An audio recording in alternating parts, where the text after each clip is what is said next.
oduu gammachiisa TV bakkalchaarraa aga dhagahaa raayyaa stuudiyoorraa TV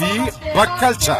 gabrummaa hiddaan buqqisna diddu ilmaanitti guddisna eeyyen jechi kun hojiirra oolee yemmuu arginu gammachuun finfiniinnee abdii horanna gooticha qabsoo diddaa gabrummaa horata hortee qaanqee bilisummaa qabsaayanduu qabsoon akkum dur akkum kaleessaa weelleesaan qabsoo finfiniinse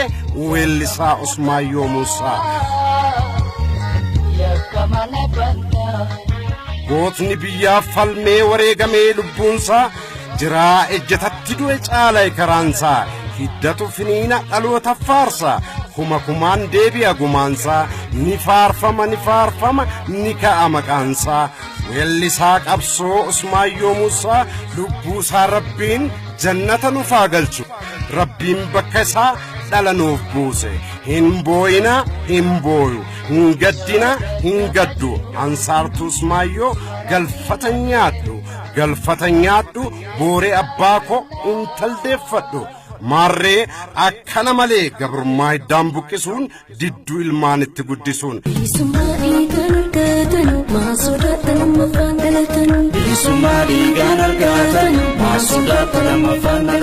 weellistuu saartuu faayoo Usmaayyoo Muusaa sirboota aadaa Oromoo bifa ammayyaaf aadaatiin sirboota jaalalaaf siyaasaa quuqqaa sabashii akkuma abbaashii kinoo jabaanuun jette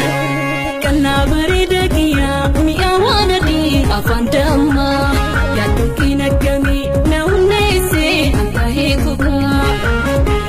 weelleewwan saartuu haala dhageettii gurraaf tolutti muuziqaa sadarkaasaa eeggateen kan qindaa'ee dhiyaatedha TV'n bakkalchaas Mimimi tokoyaa atarii dhaamsaansi keessa dhalayaa tofuudhi bararii qilleensa keessa Oromoota hundarra gorii hubadhu keessa CD seena qabeessa kana yemmuu uummata isaa biraan ga'u gammachuu guddaatu itti dhaga'ama TV bakkalchaa jiraattonni Oromoo kanneen Ameerikaa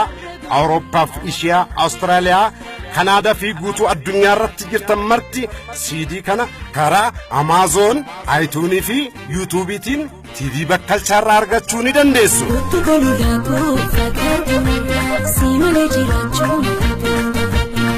Dabalataanis sirboota weelleewwan Usmaayyoo fi sirboota Oromoo TV bakkalchaa irraa argachuu akka dandeessan yemmuu isiniif himnu gammachuun nutti dhaga'ama. Gara fuulduraas warreen nu quunnamuu barbaadan TV